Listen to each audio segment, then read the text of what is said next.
Andy Pants here for Swirly Doos, talking about mixed media. I've had some requests for how to do some mixed media layouts, and I love mixed media. This is one of my more recent layouts made with the June 2012 kit. I did this for the Hot and Sultry Swirly Girls Challenge there in July.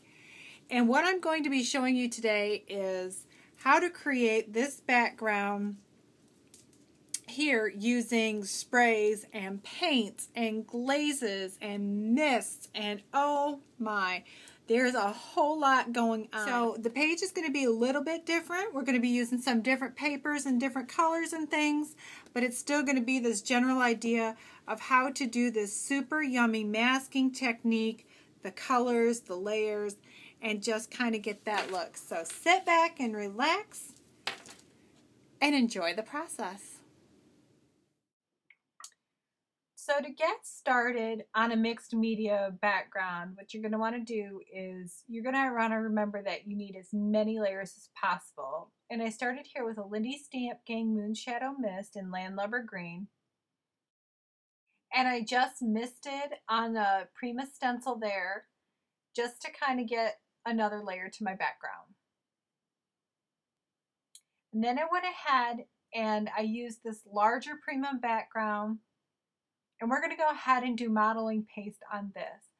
Now for some of my other mixed media backgrounds, I've done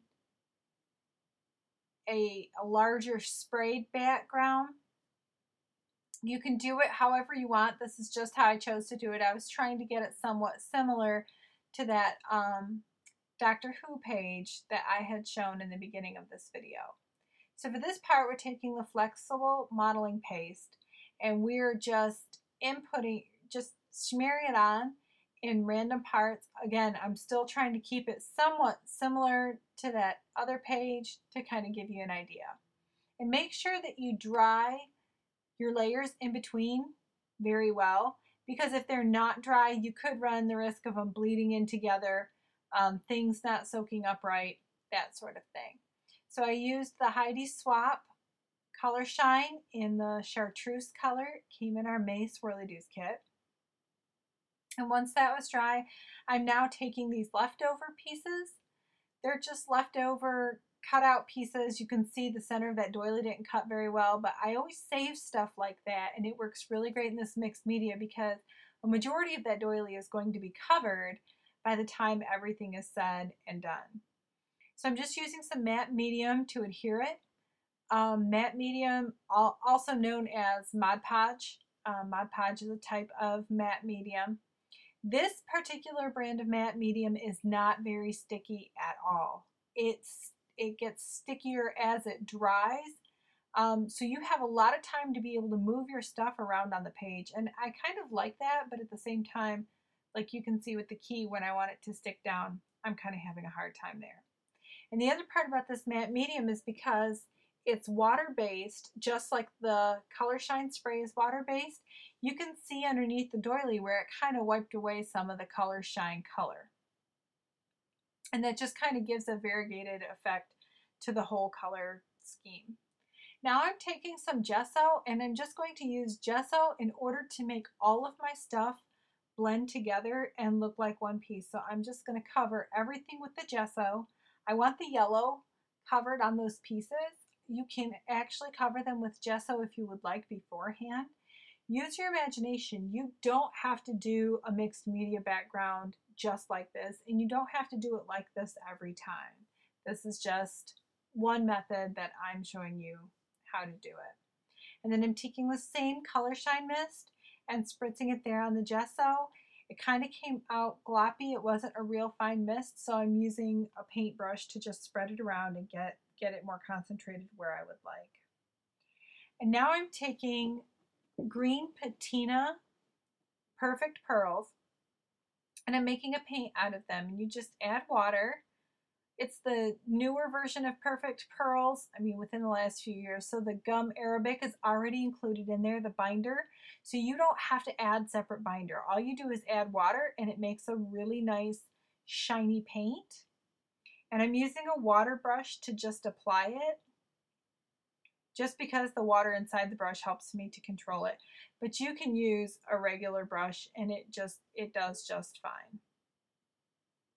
And I'm just accenting parts around. Again, it's just another green. I'm just kind of looking for more of a monochromatic look so far because I want everything to blend in together at this point.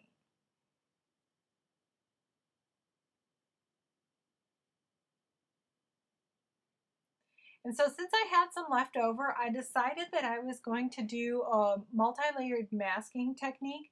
So I took the same mask from before and just put it a tad bit down from the mask above. And now I'm using my leftover green patina paint. And it turned out really interesting because that green patina was not on top of the color shine, it turned out a brighter green. So now we're going to use the Silks Glazes. This is the pink anthurium that came in this month's kit. Notice the papers are from this month's kit as well. And I'm just using the pink anthurium to kind of highlight. I really liked the pink that was in the other parts of the paper. You don't have to go with an accent color like this. You could go with another green, or you don't even have to use glazes if you don't want, but I really adore my glazes. You could do browns in this case if you wanted something more subtle, but I really liked that pop of pink, and so I decided to go with the pink. And you just randomly color different parts on your page. It just kind of makes them pop.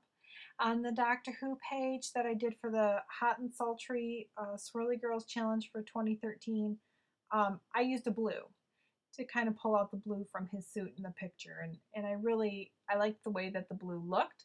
I thought it blended nicely without blurring into the background like a brown would have. So on this one, I've decided to go with the pink. And now I'm using the Color Box Pigment ink, the chalk ink, in a dark brown. And I'm just using my absolute fave Kaiser Craft stamp, the script stamp. Again, got it in a Swirly Doos kit sometime last year. And now that everything is dry, now I'm taking just pads and pads of paper and just putting it down in order to flatten my paper.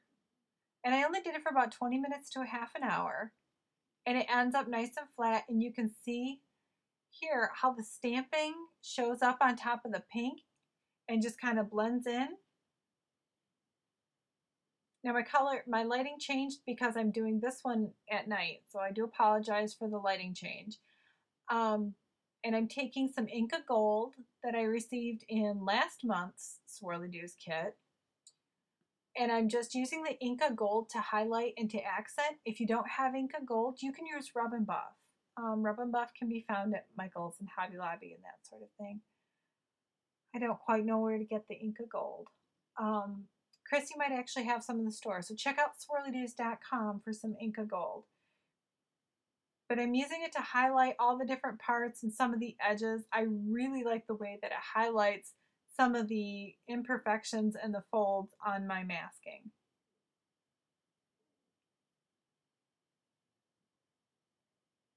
And there you have it. That's our background. Hope you enjoyed it.